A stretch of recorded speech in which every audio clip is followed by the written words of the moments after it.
Don't be an anonymous investor. Join the stock market social media platform public.com. Invest any amount of money and share with friends and new friends. Discover new opportunities such as new companies and potential business partners and useful tools for beginners, and share your experience with friends on public.com. Link in the video description gets you $5 for being a Grid Network viewer. Use the referral code GridNet for your free $5 to invest and start investing and networking on public.com.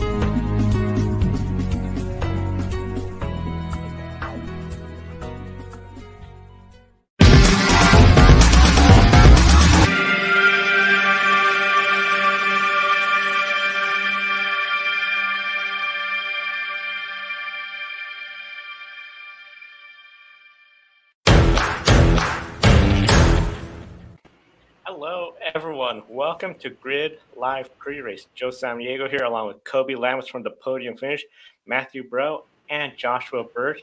A big thank you to our Patreon subscribers calling the show, Mark and Robin, for keeping us on the air. You too can invest in the Grid Network through our Patreon or buy me a coffee. Link in the video description. And we start off with some big news that just broke about an hour ago. Earlier today, Kurt Busch has announced that he will be stepping away from the NASCAR Cup Series full-time due to prolonged symptoms from his concussion. His last race that he competed in was Ambetter 301 in New Hampshire Motor Speedway on July 17, 2022. Tyler Reddick has been named the driver to replace Kurt Busch in the 45 next year in a deal made by 2311 to essentially buy out the contract from Richard Childress Racing. Kurt Busch has over 776 career starts over 23 years, 34 wins, 339 top 10s, and 28 poles. And of course, he is the 2004 Cup Series champion and 2017 Daytona 500 champion. Worth noting, the last active Cup Series driver that was racing full-time to race against Dale Earnhardt Sr. in the 2001 Daytona 500. Kobe, Matthew, Kurt Busch, essentially retiring from full-time racing. He said he'll definitely want better do select events, but this is all mainly because of his condition. How hard does this hurt NASCAR with the news today? Well, Joe, I'll tell you what was really hard. It was hard watching that Kurt Busch press conference because he got choked up, very, very emotional, and you could tell that this was something that Kurt Busch was dreading for a while now, but like he said, he knew it was the right decision to do, the best thing for the team to allow them to move forward for Tyler Reddick and a driver like Kurt Busch. Everything he's accomplished in NASCAR, winning the Great American Race, becoming a Cup champion, you want to have the right to go out on your own terms rather than have an injury force you out. Yes, it really does hurt NASCAR to lose a champion of the sport like this. And reflecting on Kurt Busch's entire NASCAR career, well, we've seen Kurt Busch grow tremendously from the first time when he first come in NASCAR up until now. I know he went through a period where he was going through a lot of personal issues in his life, and it looked like at one point that Kurt Busch might be out of the sport completely, especially when he lost his ride with Team Penske, driving for James Fix's Phoenix Racing organization, and then having that comeback driving for Furniture Rose, Stewart Haas Racing, Chip Ganassi Racing, and then 2311 Racing. We've seen Kurt Busch truly grow up and mature into such a wonderful ambassador of the sport. And while Kurt Busch's full-time racing career is over, he certainly has a lot to be proud of, and he should hold his head high because we saw a young immature driver come in, make a whole bunch of mistakes. His career could have honestly ended several times. He pushed through it, worked really hard to improve, and look where he is today. So Kurt Busch, you've had a wonderful career, and I'm sure he's still going to be giving a lot to the sport moving forward as he transitions to this next chapter in his career. Yeah, I definitely agree with that. It's just very unfortunate circumstances, and I'm the only one, I believe, that can say this in this specific chat room today, but I wasn't alive when Kurt Busch started in the NASCAR Cup Series. So for me, I feel like it's an end of an era. of like he is now the last driver to actively race full-time against Dale Earnhardt Sr. I wasn't alive to see Sr. either. And it's just crazy. It really is. I was very upset to see this happen. And I knew deep down that the only way you were going to get Kurt Busch out of a NASCAR vehicle was injury. And that's unfortunately the case here. Missed the past, I believe, 14, 15 races. But this is a huge low blow to NASCAR, how Kurt Busch has dealt with all different generations of these cars, stayed healthy, had different issues, but then the newest, safest car is what ultimately ended his full-time racing career. Very unfortunate. I also wanted to point out to the people at home, this came today, not that any of you care, but I thought it's very sad that his, arguably, which could be his last ever win in the NASCAR Cup Series, that car came today in the mail for me at the same day of his announcement. But I don't know if we're going to see him done fully with maybe the Cup Series, but I mean, if Monster Energy is going to back him, I would love to see him in a Toyota Supra for Joe Gibbs Racing Xfinity Series next season part-time as well, whether it's like at Las Vegas, Kansas, where he's won before. Really anything he wants to do, I think Joe Gibbs would give him the money to do so, and 2311 is going to back him up no matter what. Yeah, it's very sad. He's one of the best to ever do it in the sport, and he will be officially the second to last driver that started NASCAR in the Cup Series before I was born. Kevin Harvick is next, but it's just so crazy, the longevity of Kurt Busch's career, and very, very upsetting is the best way to describe my very long statement there. Is very upsetting to see this happen today. I echo what you say. It's been pretty upsetting to see the emotion from Kurt Busch. As he said, this is what he's known to do all his life. To be forced out essentially because of injury. And one of the things he said, unselfishly, he could have easily said, I'm going to get better, I'm going to come back.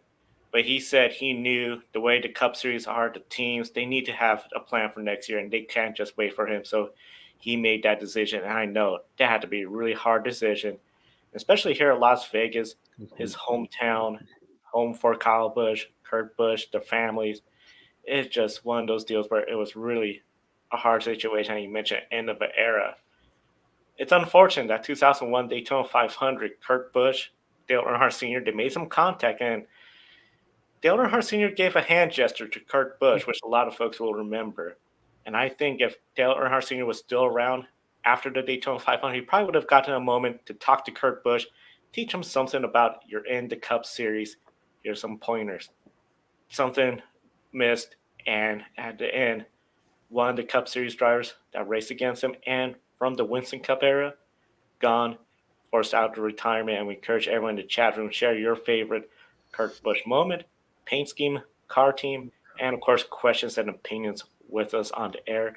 Now, Joshua, I know coming up for the NASCAR Cup Series, we have 2.5 mile ovals. And of course, that is where a lot of concerns are, the 1.5 mile ovals, the high-speed ovals, when the car backs in. Alex Bowman, again, he is sitting out, and he has indicated he's going to miss the next 3 races, maybe come back in Phoenix due to his concussion-like symptoms.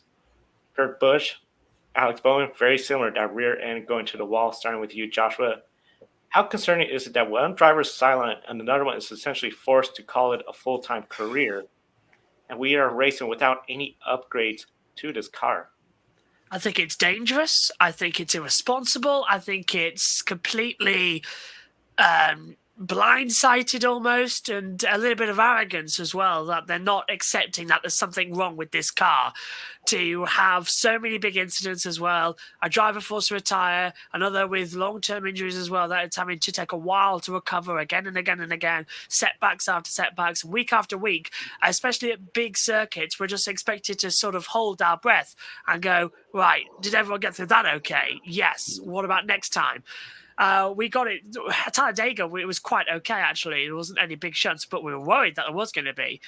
And I'm not happy the fact that NASCAR is saying that nothing is wrong, and they've accepted that the car does have a problem, but they're not rushing to fix it. And also, as what we were hearing, the rumors at the start of the year about the crash dummy data as well, showing fatalities as well. The fact that no one's been alarmed about that in NASCAR in terms of the officials. And I don't know, it's just many people, you've all been saying it, we've been saying commentary quite a lot on USON. It is starting to feel like it's a bit 2001 feeling. Nobody's really started to take this seriously. The cars are dangerous. I think we've had them a year or two early as well. Would Ryan Newman have survived the crash in Daytona a couple of years back with these cars? Probably not. So there's a big, big problem coming.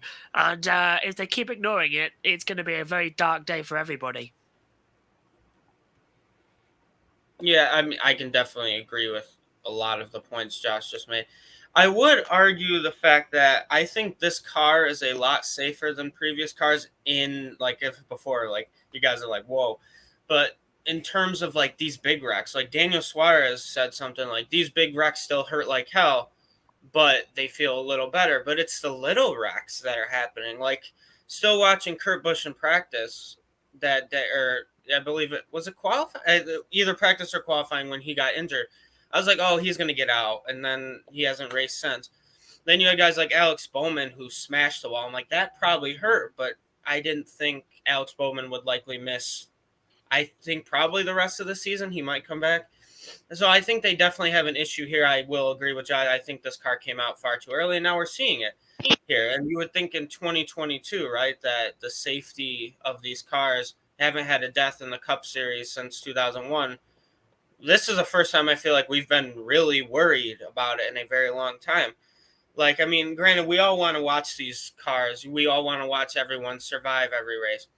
But now it's more or less of that than trying to balance between being a fan, being a journalist, and then the safety of these drivers. Like, I'd be like, I'd rather see straight line racing with no cautions at all than some great racing and hope and maybe a wreck to happen. Like, it worries me. Like, if Bowman could get injured, likely miss the rest of the season, if Kurt Busch is forced into an early retirement, something's wrong with these cars. And I think NASCAR, if they really figured out, I know the crash test data, all that stuff, they had that test happen with the new back of the car.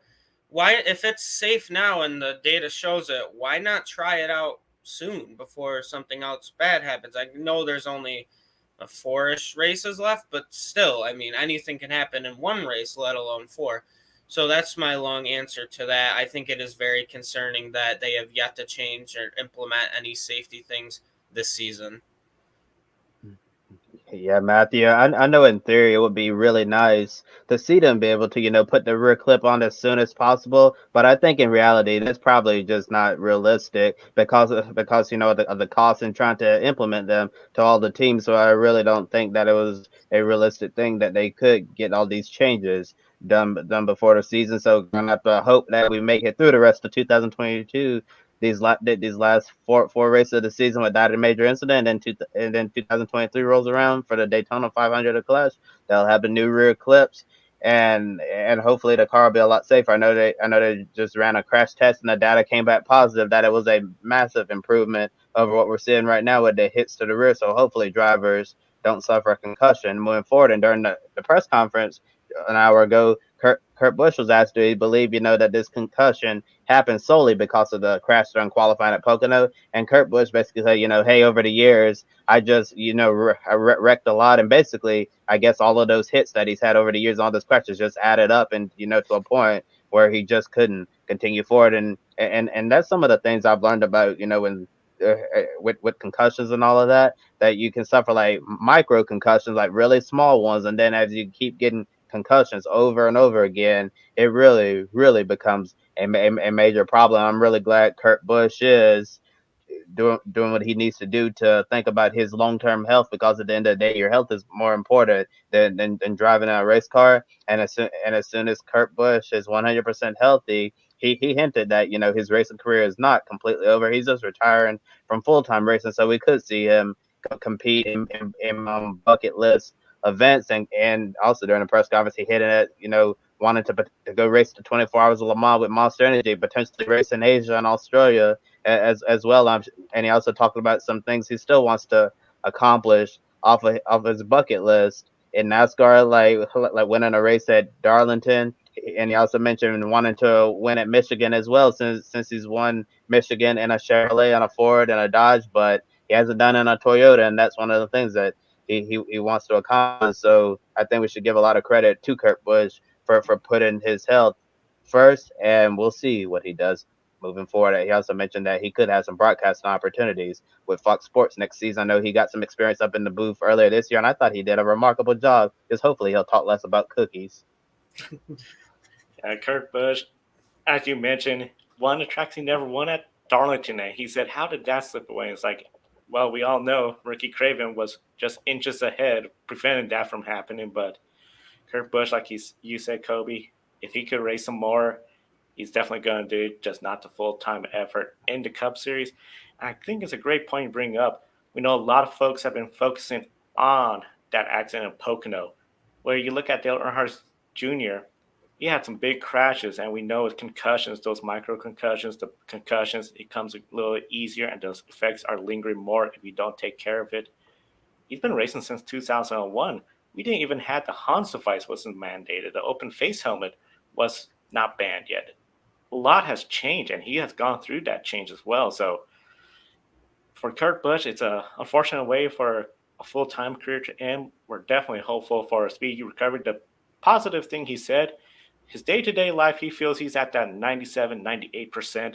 It's just when you have to do the fast, looking in the mirror, looking ahead, making quick decisions, he doesn't feel 100%, and he doesn't feel it's the best call to go in the Cup Series car anytime soon. So definitely we're thinking about Kurt Busch, but glad he is improving, and hopefully we'll see him at a track in the future. And we'll cover more NASCAR later in the program, particularly focusing on the South Point 400 race at Las Vegas Motor Speedway. We'll now go to Matthew for MotoGP action from Phillips Circuit. Perfect. Let's get some MotoGP started here. So we had an exciting qualifying session that saw Jorge Martin take the pole. Marc Marquez is second after a dramatic save, and Pecco Bagnaia is third. However, Alicius Espargaro is fourth, and Fabio Quartararo is fifth in row number 2. The top 3 in points are all right up front, and if they finish where they are starting, Pecco would be the points leader. So, Joshua, I'm going to start with you. Out of the top 5 starters, who's in the best position to go out and win this race? I'd say definitely Marc Marquez, to be fair. He's been on it all weekend long as well. Johan Zarco has sort of had the opportunity. He was fast on Friday, lost it on Saturday morning, got it back in practice 4, but that was too late. Had to go through Q1 as well, and then was a surprise up there. But definitely Marc Marquez, second on the grid, looking absolutely fantastic as well. He's clicked with this track an awful lot. And I think he wants a win before the season ends, just so that he can have a bit of mentality of positivity going into next season. So, yeah, Mark's my top bet for tomorrow. Marquez, he is looking really good, and especially when he had that save in qualifying, nearly lost the bike. Spectacular save, went in the pits, regrouped, came back out, got second place. Marc Marquez, I think, has to be an early favorite for this race weekend. I think Jorge Martin, though, has to be a potential dark horse favorite. We know he is fast. He got that Ducati. The Ducati is fast. He just has to put together a good race. Don't have any mistakes. He has quite a bit of DNFs this year. And then some races, it just seems like he doesn't show up. It's just like, where's the pace? He has the pace. He's starting up front. If I was him, if that first lap you lose the lead to Marc Marquez, use the opportunity. Learn from Marc Marquez. See what he's doing, and then try to just take care of your equipment at the end of the race, trying to make a move on Marc Marquez, which sounds easy, but we know that's really hard to do against the great Marc Marquez. And we'll definitely touch on Marc Marquez again a little later, but another guy who's not starting in the top 5 today, who's in the points battle, is Jack Miller. And then another thing that happened in Q1, like Josh previously mentioned, was there was some little bit of drama, which saw Miguel Oliveira, he was handed a penalty, and I believe he is starting 23rd today. So for you, Joshua, can you tell the viewers what happened between Miguel and Enea Bastianini, and was it the right call? I think it was the right call because what largely happened was coming out of Lukey Heights, which is a blind downhill section through turn 9 into turn 10. It's a very dangerous part of the track as well if you get it wrong. Last time we were here, Maverick Vinales locked the brakes and sort of slid right down and went in a big accident. Thankfully, he was okay at the time, but it was a very dangerous part of the track. So Oliveira has been given the penalty. He was kicked out of the group of qualifying, so he starts 23rd on the grid, sort of sent to the back because he did block Bastianini on a flying lap. Because it was such a blatant block and such a blatant disregard of the rules, and it was so dangerous, they had no other option but to give him the penalty as well. And I think it was the right decision as well. I'm just trying to find a quote I saw earlier on Twitter, and I can't see it at the moment. But somebody said, finally, a bit of sense in the MotoGP studio, as well as Disman says, can Jack Miller win at home Grand Prix?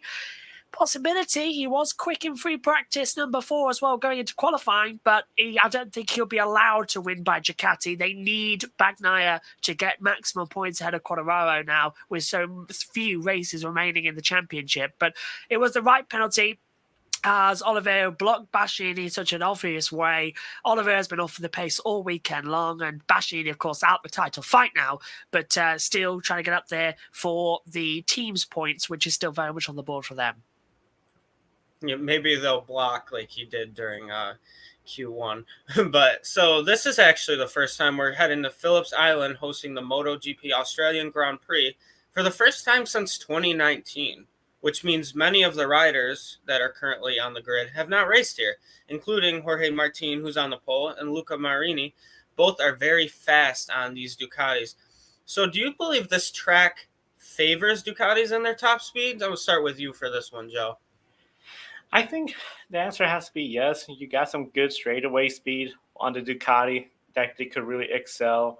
The corners, they're better than what they were in the past, where it seemed like Ducati was everything on the straightaways, nothing in the corners. The bike looks much more well-rounded, could go fast all over the place.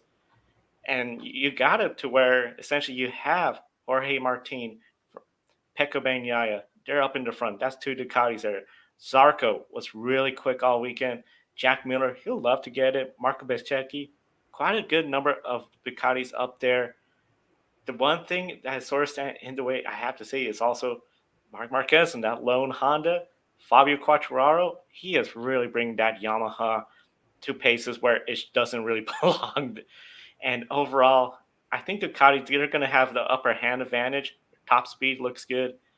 But I wouldn't just shoot them in as a Ducati's going to win this race. Yeah, I completely agree, because Zarco was, as I was saying in the previous part of the show, top in free practice 1 and 2, completely swept the board, and then just disappeared in practice 3 and had to go through Q1. The Prima Pramacs do look quick here. The factory Ducatis also look like they've picked up the pace after a poor Friday. They've had a better Saturday. They need a great Sunday as well. Quartararo as well. He starts further down on the grid, I think in 5th as well, and Bagnaia starts front row, so that's positive for them, for Ducati as well. It does favour them. It is a high-speed circuit. I mean, going round Doohan Corner, you're doing 130 kilometres an hour. Maximum speed here is Casey Stoner's Corner, turn 3, 225 kilometres an hour through the very difficult left-hander that really gets the rear of the bike stepped out as well before coming into Honda hairpin. So it is a Ducati-style track, but it also, historically, in the last couple of years, has also favoured both the Hondas and the Yamahas. So it's only Suzuki and Aprilia who are really off the pace here this weekend. That's bad news for Aleix Espargaro, but it's great news for us as fans, because we've got Honda right up there with Marc Marquez, we've got Yamaha right up there with Fabio Quartararo, and we've got all the Ducatis right at the front of the field as well, especially with Jorge Martin on pole position. It's going to be absolutely fantastic Grand Prix. Well worth the 3 a.m. For 3:15 alarm call for Megan, 4 a.m. alarm call for everyone else to watch the start of the race. Megan's not happy about that, by the way. Another night race for her. You saw her walking in the commentary box earlier to give me some tissues because my nose is going a bit funny. But she is honestly not happy about this night race. But thankfully, it's the last one this early of the year. Okay, and then I want to touch back on Marc Marquez, who I want to also point out Red Bull seems like in all different sports with Max Verstappen and Shane Van Gisbergen. And now can Red Bull continue their dominance with Marc Marquez? He's going for his 100th, oh my goodness, 100th podium finish. I tried to combine like 3 words at once. So I'm going to start with you, Joshua. Do you think he gets it done today? Number 100 on the podium? Yeah, Red Bull have really been key with who they sort of employ as a driver and as a rider and as part of their team.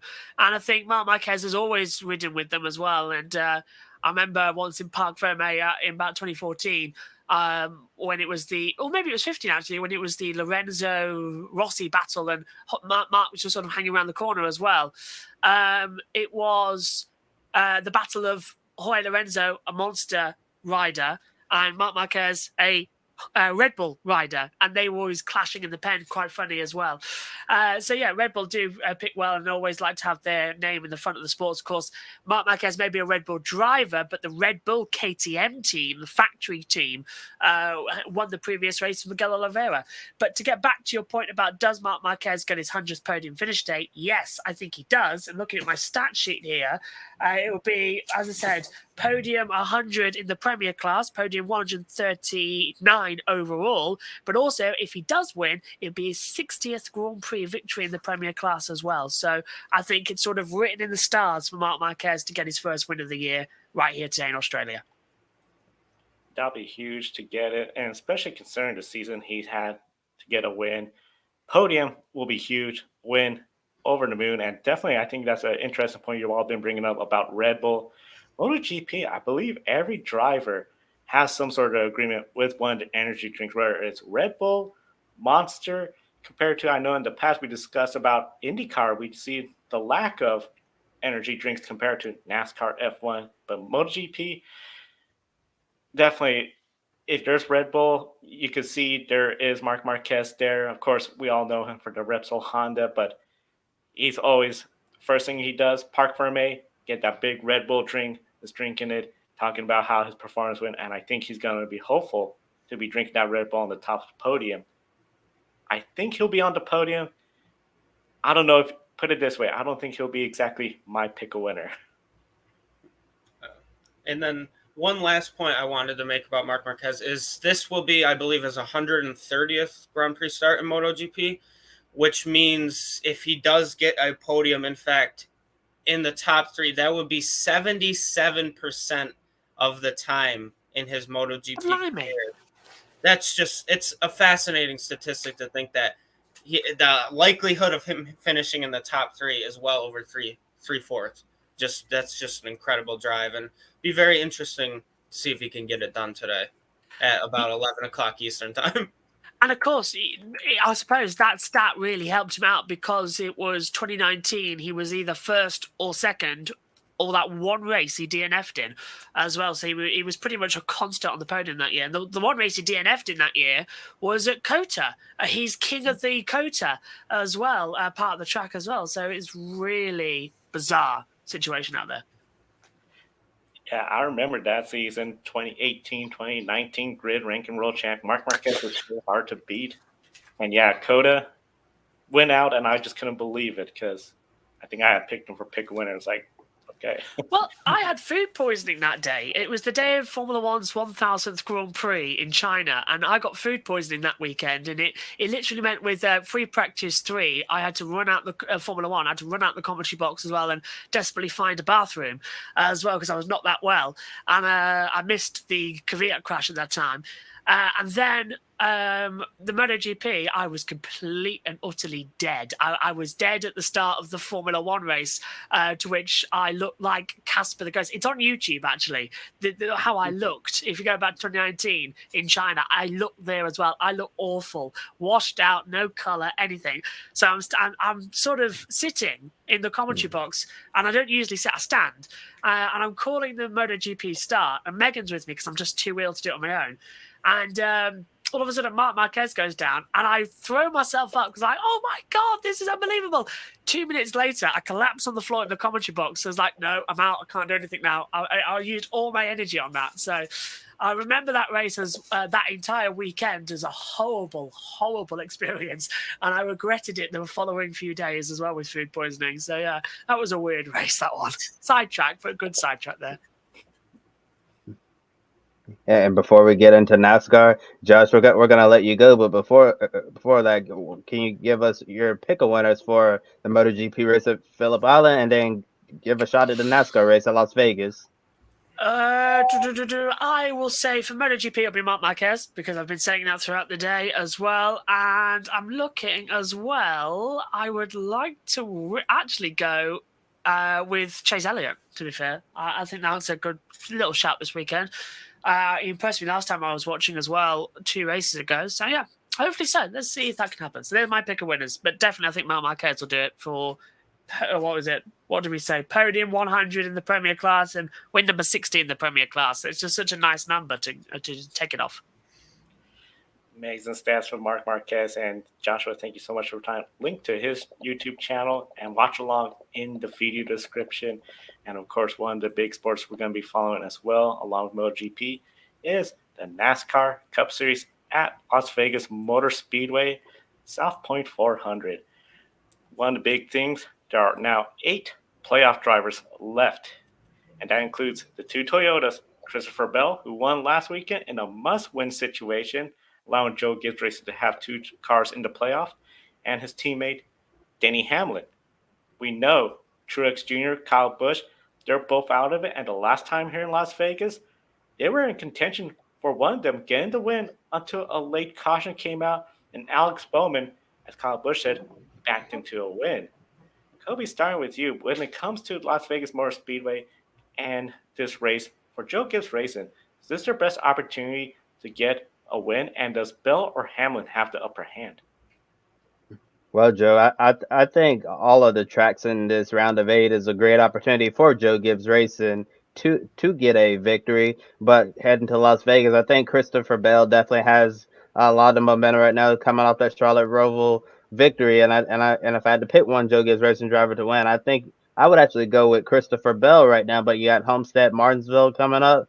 I see that. I see those, more as a Denny Hamlin type of racetrack, and considering the driving style of Homestead, I think that could also favor Christopher Bell as well, since considering his background in dirt and all the different grooves that they're using, ripping the fence as they call it, run up against the wall. That's definitely a Christopher Bell style of racetrack. But focusing on Vegas this weekend, I think Bell will have the advantage. But overall, the round of 8, I think it could favor Denny Hamlin.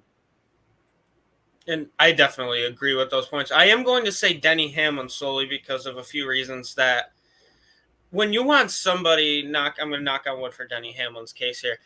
And when you want somebody to dominate a certain anything really in life, Denny Hamlin and the round of 8 and the NASCAR Cup Series playoffs is something that he does. I believe he has 9 wins out of the tracks in the round of 8 compared to 7 for the rest of the field. And then I believe he won at Las Vegas last year during the playoffs and then finished 3rd the previous race in the playoffs. And then I think 4th the one in between that. He had a DNF this season though.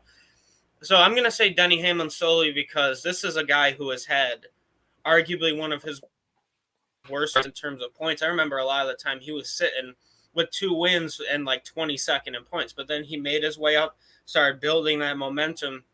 And Christopher Bell has been, I'd argue, one of the best drivers in the playoffs too, and I'm very, very happy for him, right, to win and get in. It's only 6th time that's ever happened.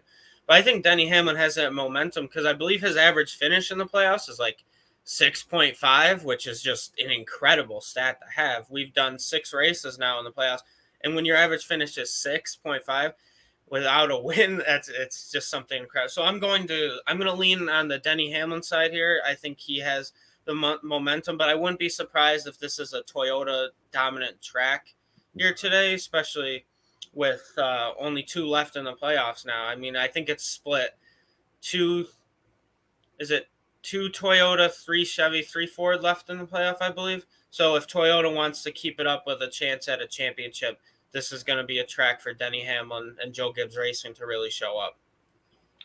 As you mentioned, 2 Toyotas. We have 3 Chevrolets. 2 of those Chevrolets are Hendrick Motorsports Chevrolet. They are William Byron and Chase Elliott, because the big shock from the last race weekend, Kyle Larson eliminated after mechanical issues after hitting the wall. falling 5 laps behind, and the craziness finish. And a lot of folks, I think, are looking at William Byron as he just got in because the penalty with the points was reversed, was not in a must-win situation, probably would have been eliminated, would have been Kyle Larson, Chase Elliott. A lot of folks, I think, are seeing Chase Elliott as the leader of Hendrick Motorsports, as shoo-in for the championship 4. But he only has 32-point lead over the cutoff line.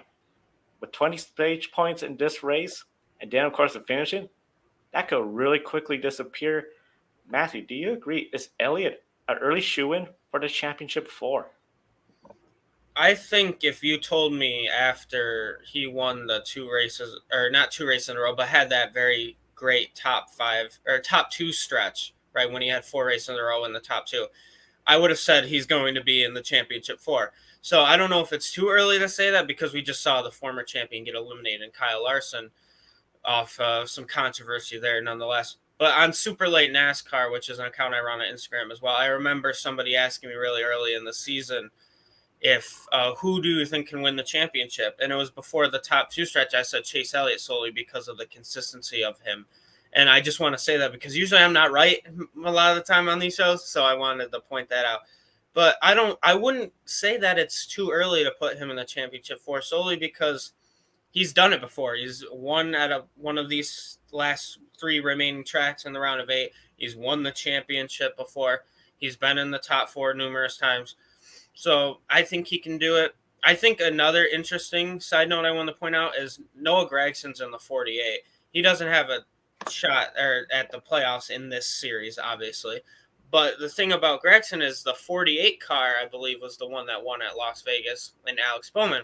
And we saw, obviously, with Kurt Busch and Bubba Wallace, 45 winning at Kansas, 2 different drivers. Could it be possible, if Hendrick has a great day, if it's Noah Gragson getting it done, to be the second driver in the 48 to win at this track this season? I don't know. I just wanted to point that out. But to actually answer your question, I don't think it's too early to say that Chase Elliott's probably a guaranteed top 4. But I hopefully don't have to eat my words in like 3 weeks when that time comes. Matthew, don't be worried about getting your predictions wrong on this show.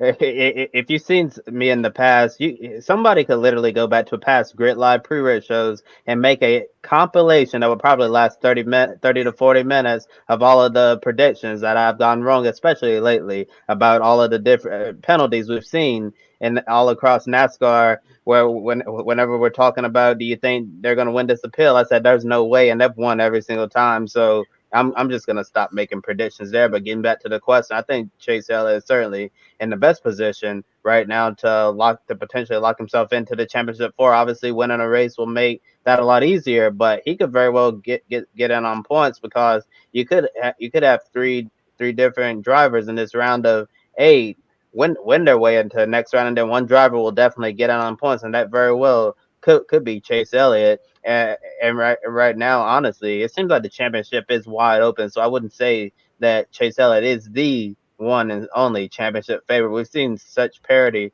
this season. I honestly don't know who is the favorite to win this championship in 2022.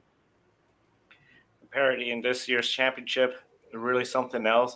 And I think for Chase Elliott, those stage points, if he can win the first 2 stages, that'll put a more cushion between him and the cut line. Just have a clean 3rd stage. Yeah, you want to go out and get the win, but if you get a top 10 finish and you won those 2 stages, you are really building yourself in a good spot to maybe have yourself in a really comfortable position at the end of Homestead with a good race there, and then not have to worry about Martinsville, where we know a lot can happen there. Comment in the chat from Ben.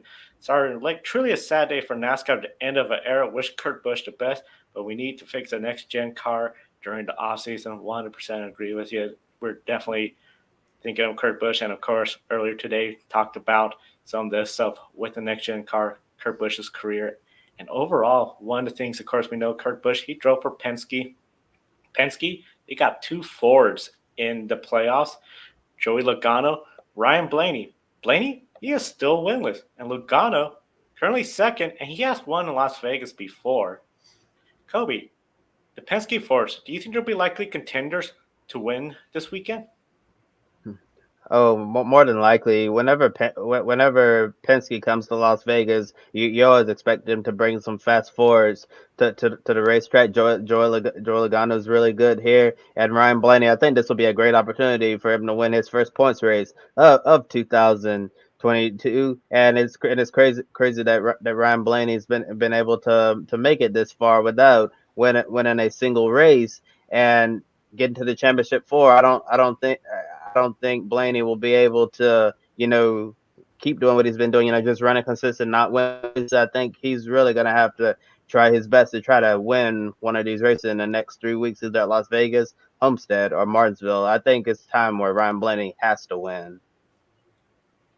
I think, to be honest with you, the people who hate this playoff system would love to see Ryan Blaney win the championship without winning a race, or doing what Daniel Hemrick did last season and not win until the last race. I think that'd be interesting. But the Fords, I mean, I don't think there's ever been a doubt where a Penske Ford comes to a racetrack and you don't consider them a favorite or possibly going to have that speed to win the race. So I think, yes, they're definitely contenders. I think the fan in me would love to see Ryan Blaney make the Final Four and not without a win. I think that'd be pretty cool. But I think Blaney can get it done here. And then Joey Logano is one of the best in the sport. We've seen one of the most consistent drivers this season. I think Joey Logano has a better shot than Ryan Blaney does here. I think that's has to do with experience at this track and experience in the playoffs. But I wouldn't be surprised if both of them really had a great day, right? I mean, Penske's one of the best teams. Both of their two of their three Fords are in the final 8, and then they had all 3 of their cars in the round of 12, which, I mean, that sounds like an owner's dream, right? Even though they're not in the owner's points, but Kyle Larson still is. So it'd be funny to see Kyle Larson win the final race of the season, win the owner's championship. Let's say Ryan Blaney finished second, wins the actual championship. I know this is all fantasy stuff. I know we're just having some fun here, but I wanted to point that out. That is a realistic possibility. Very unlikely, but it can happen. Kyle Larson definitely going to be a contender for wins, I think, no matter what the playoff situation is. 2 drivers though in the playoffs, and I think their situation has gotten more complex. Chase Briscoe, the lone Stewart-Haas racing Ford, and Ross Chastain, Trackhouse Chevrolet. Maybe his situation a little less complex, because Ross Chastain, he has been very quiet in this playoff. He's not getting drivers upset. He's not making moves that get people talking about him, and he's just slowly working his way to potentially get into championship 4. That might change in Martinsville, of course. But for Stewart-Haas Racing, they are, of course, appealing the penalty NASCAR handed down to Cole Custer at the Charlotte Roval, and they're hoping to get that suspension for the crew chief reversed and the penalty overall reversed as well, too. And Tony Stewart, he voiced his frustration and anger with NASCAR this week. Of course, we always know Tony Stewart is one to talk about how what his thinking is. But one of the things that surprised me, Chase Briscoe, in a tweet where he was talking about the roller coaster ride at the Roval, Eric Jones tweeted his frustration, essentially calling out Chase Briscoe. So overall, Matthew, do you believe Briscoe, Chastain could face retaliation during this round? I feel like they both could, right? I want to point out one thing, that I believe Chase Briscoe is the worst statistical driver to ever make the round of 8 in this playoff system. I think that's very fascinating that he still did it. Good for Chase Briscoe. But I want to point out, if you look at average finish and the whatever, this, that, and the third, Chase Briscoe is probably the worst statistical driver to ever make the round of 8. So that's pretty fascinating. I want to point out, I think it's very cool to see Eric Jones, actually, somebody who you feel like as a driver is always quiet, right? And now tweeting when Ty Gibbs had that incident with him, and now Chase Briscoe. I like to see these drivers really open about their frustrations.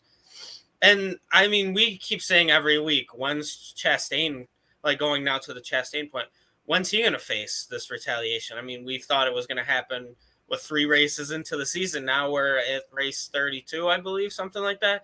Still nothing for Chastain. And he's one of those contenders that I feel like came out of nowhere and could definitely make the Final Four with a win. Chastain can do anything anywhere, I feel. And we've definitely seen that with this next-gen car with Chastain. But I don't know what's going to happen with the retaliation. Then how is the penalty going to work, right? I mean, Cole Custer slows down, gets 50 points, owner's points, driver's points, find a lot of money. But then you had Chase Elliott last season pretty much block Kevin Harvick for Larson. Then you had obviously other scandals with Michael Waltrip Racing. Nonetheless, nothing really, well, something happened with that, but Chase Elliott last year, nothing occurred. So, and then you go to Hendrick Motorsports again with William Byron. I know I'm sidetracking, I apologize, but like intentionally wrecking Hamlin. So what's going to happen? Is there going to be any penalties with these retaliations? Or if there is, then where's the consistency in NASCAR? Because clearly it's not there. But to answer the question after going off a point, yes, I feel like we can see retaliation, but I don't think we will. Yeah, we're gonna consistently see a lot of inconsistent things, whether it's NASCAR, Formula One, IndyCar, any form of racing. Yeah, so we're gonna see these things happen. We're gonna continue to come on here and talk about how we want to see more consistency, and it's just never gonna happen. I'm convinced that we're never gonna see any type of consistency in these calls. And Matthew, I'm glad you brought up the Chase Elliott incident that happened last year at Bristol between him and Kevin Harvick. We actually talked about that on Grid Tonight earlier this week. Me and Joshua Birch.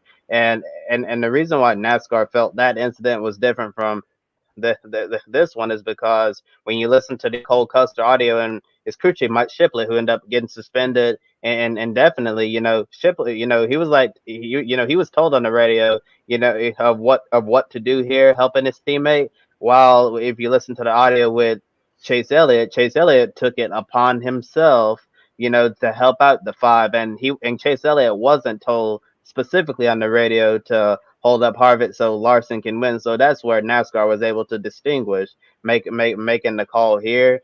But getting back to the question about Briscoe and Chastain, Joe, I find it really interesting. You brought up a good point about Chastain being quiet in the playoffs. It's really surprising because Chastain, he's been in the headlines all season long. Then the postseason hits, and you really don't hear a peep from him. He's just, doing his thing quietly, not making drivers mad, and that's a good thing. But all of those people he's made mad throughout the season, going to Martinsville, if he needs to win to go to Phoenix, they're going his hit list. They are going to show up right at his doorstep, one after another. And Ross really might be in some trouble later on. But I think it's been really good for him to have a quiet playoffs and just consistently building momentum, collecting points, and just doing what he needs to do. As for Chase Briscoe, I'd be surprised if Eric Jones retaliated against him. I think you're more likely to see someone retaliate against Ross Chastain at Martinsville than Chase Briscoe, because I don't really think Chase Briscoe's made a ton of enemies on the same scale as Ross Chastain. To me, it appears with Eric Jones, he's probably the type of person that probably he and Chase Briscoe will talk, sort of put it aside on the track. Something happens, I think it will retaliate. But yeah, Ross Chastain, I think he has a bigger target on his back. He would love to go out there, get a win, and secure himself in the championship before Martinsville. And then Martinsville, he could just, get the retaliation, have a bad race. But at the end, if he's in the championship that's a better situation. So I think he's really going to try to go out there, get the win. Matthew, you mentioned that he was already looking pretty fast in practice. So it's going to be really interesting to see how qualifying shakes up for the South Point 500. And of course, we got to determine who we think is going to win this race, plus MotoGP. Yeah, and it's time for everyone's favorite game. Pick a winner. And looking at the leaderboard we have here, oh wow, my lead is getting pretty small there. I haven't really been doing well with pick a winner lately, and also over at the podium finish right now, we have our own pick a winner for NASCAR, and like my last 10 finishes that I've had over there have been like 25th, 30th or worse. So I'm just jinxing everybody over NASCAR. So we'll see how I'm gonna do today. So hopefully I can win another pick a winner title. And starting with you, Matthew, we're going to start off with MotoGP at Phillip Island. Who do you think is going to get the job done down under in Australia? Hopefully, I think that's me in 10th, which I've come a long way despite joining the network late. I hope that's me in 10th. I'm going to go with Marc Marquez solely because I think I would really love to see the 100th podium in 130 races. And plus, Josh said it, and no one knows. But Julie and Josh, those are two people that know so much about the sport. I'm just going to say what they say. So I'm going to go Marc Marquez here. For MotoGP, I'm going to go with Pecco Bagnaia. I think with his front row starting position, he has learned from his mistakes. I think he's going to go out there and get the win. And we're coming in the chat room from Adam. He's going with Fabio at Phillips Island and Kyle Busch in Las Vegas. Yes, and if Pecco Bagnaia wins, Fabio Quartararo is going to be in some serious trouble championship-wise. Pecco's a great pick, but I have to agree with Matthew here. I'm going to side with Marc Marquez getting podium number 100 and getting another MotoGP victory in what's been quite a comeback for him. And next we're going to do the NASCAR Cup Series at Las Vegas. Matthew, who takes home the South Point 400 tomorrow in Sin City? This is honestly a tough one for me. Part of me wants to agree with Adam and say Kyle Busch solely because of his brother retiring home track, but I'm going to go with a different Toyota for JGR. I'm not going to call him by his government name this time like I did last time, but I think Denny Hamlin is probably my favorite here, but you never know. Like Kobe with my luck too. I feel like Denny Hamlin could finish last. So I'm going to say Denny Hamlin. I was leaning towards Kyle Busch, but yeah. Come on, Denny Hamlin, for me. Help me get into 9th, at least, somewhere near 9th. I'm going to go with a Toyota driver, and I'm not going with Denny Hamlin. I'm instead going with Christopher Bell, him, Adam Stevens. I think those two have to feel really good, considering what they've been through to get to this round. They're going to go out there, run a solid, strong race, and then put themselves in position to win the race at Las Vegas. And you guys took Toyota drivers. I'm going to be different and pick a Chevy driver. He's not going to have to worry about retaliation in Martinsville because he's going to win in Las Vegas and advance to the championship 4. I think the number 1 Chevrolet, Ross Chastain's going to win in Las Vegas. He's already had big moments here when he ran the Ganassi Xfinity car in Sin City. And now he's going to have another big moment, get the win, go race for a championship. That'll be huge for Trackhouse to have a car in the championship 4. We know Justin Marks and all of them will be so excited. When everyone else, it's Ross Chastain in there. I think the other drivers are going to be just thinking about Martinsville. We're going to make sure he remembers, hey, you owe us one. With that said, though, we are just about out of time. We want to encourage everyone to visit public.com, the stock market social media page. Use the referral code GRIDNET to get free stock and use the tools, including their daily podcast, meet with current friends, new friends, and learn about investing in the stock market. And, of course, follow us on social media. We're everywhere, TikTok, Instagram, Facebook. Plus, we stream on Twitch as well and LinkedIn, especially if you're interested in potentially joining the Grid Network opportunities on our LinkedIn page. And a big thank you to Colin Michelle, Mark and Rob for investing in the Grid Network. Of course, their investments helps us get to the racetracks, be on the air, and expand our team. You can also do it through Buy Me a Coffee, a one-time contribution. You set the amount or buy a cup of coffee or the favorite drink for your favorite on-air personality. And, of course, tomorrow, Grid Live will be on the air for Grid Live Wrap-Up, approximately 90 minutes after the NASCAR race. And then Grid Encore, Monday. Ben, Brandon, Casey, they're all going to be on the air. Joshua, too, with Moto2, Moto3. They're going to be talking about the ARCA Menards West Series at the Las Vegas Bull Ring, plus the Xfinity Series. A lot more action going on, including any big news that occurs between Sunday's wrap-up show and Monday morning. For Kobe Lambeth from the Podium Finish and Matthew Bro, I'm Joe Samaniego. Thank you for watching today's program. We'll see you next time, and enjoy the races. Don't be an anonymous investor. Join the stock market social media platform, public.com. Invest any amount of money and share with friends and new friends. Discover new opportunities, such as new companies and potential business partners, and useful tools for beginners, and share your experience with friends on public.com. Link in the video description gets you $5 for being a Grid Network viewer. Use the referral code GRIDNET for your free $5 to invest. Start investing and networking on public.com.